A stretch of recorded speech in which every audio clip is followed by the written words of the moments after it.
Welcome to Adobe Chats B2B Marketing Demystified Asia Edition. I'm your host, Joe Escobedo, and very excited today on the show we have Liz Fent, who is the Global Chief Marketing Officer at Tüv Süd. Liz, thanks so much for being on the show. Hi, Joe. Thank you very much for inviting me along.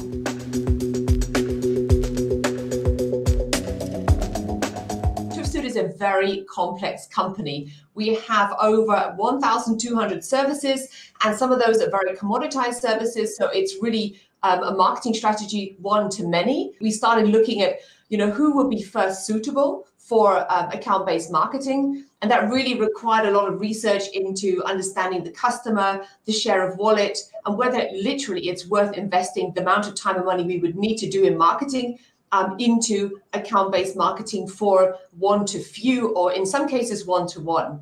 What are the customer stakeholders? So who are the contacts within each of those accounts? What are the customer needs? What are their pain points? What are the opportunities? And deriving and working back from that, then started working into what will be the potentially good account-based marketing strategies for the customers. And I would say location really matters, the style of area of business in which they work, and also the geography in which they operate.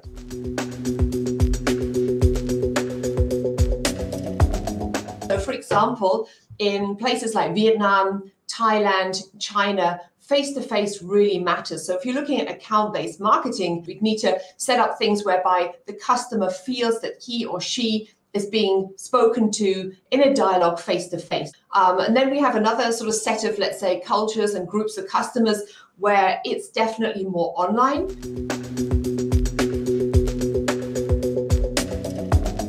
The relationship piece happens face-to-face. The business part happens online. The building the relationship, cementing a relationship, that happens at the German Oktoberfest that we invite our key clients to, or meeting face-to-face for a meal. And in that particular environment, yes, we talk some business, but their focus there is building trust and focusing on the relationship and sustaining that relationship over time. So I think in that respect, that we have a relationship component, which is primarily offline, and an online component, which is really more transactional and business.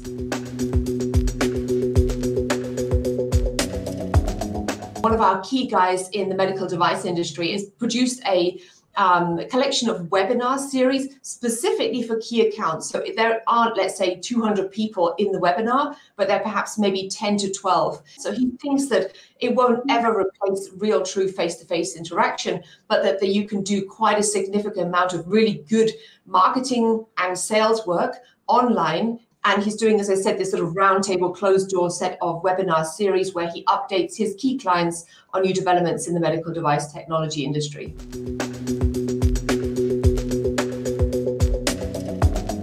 So, for example, we have one expert, and he will sort of seed information that is sort of almost a first mover information, seed that and target it to our key accounts and make it very personalized. So he will, let's say, hey, Mr. So-and-so, did you know X, Y, Z? And then thereby engage in a dialogue with that person is one effectively piece of content that we're able to then tweak about 20 or 30 times. And after that, we change the content slightly and then push out to a larger audience. So it's really about repurposing content, but developing content that is engaging, very personal, and also ahead of the curve in terms of, did you know? Really sort of saying you are in a set of people who are going to get to know this information before everybody else.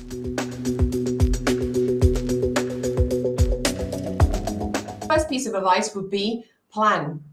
Don't launch into it and say, right, we need X, Y, Z, and be pressurized into just getting the first piece and getting it done quickly. Have a look at basically where do you want to get to in 5 to 7 years from now.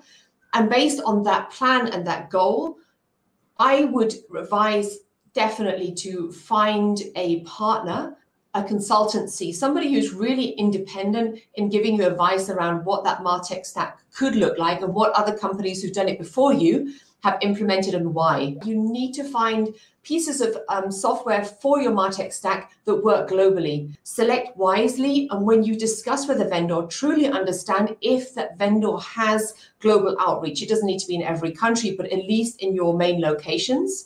privacy. Believe me, the reality is if that tool needs to operate in a different way in a particular jurisdiction because of, for example, GDPR compliance topics, you need to know that. You definitely need to have advisory from the vendor around privacy regulations, first and foremost. And the next part I would say is, does the vendor have the option to provide onboarding on the tool? So we have teams ranging in size from 10 to 30 in each respective region. And as I mentioned earlier, they have a day job, right? So this tech stack piece is coming on top. And we need to really ensure that we make their lives easy. And if the vendor already has, training, but not just training, but individualized, personalized service that they could then offer, for example, for the first 3 months of using that tool, that is extremely valuable.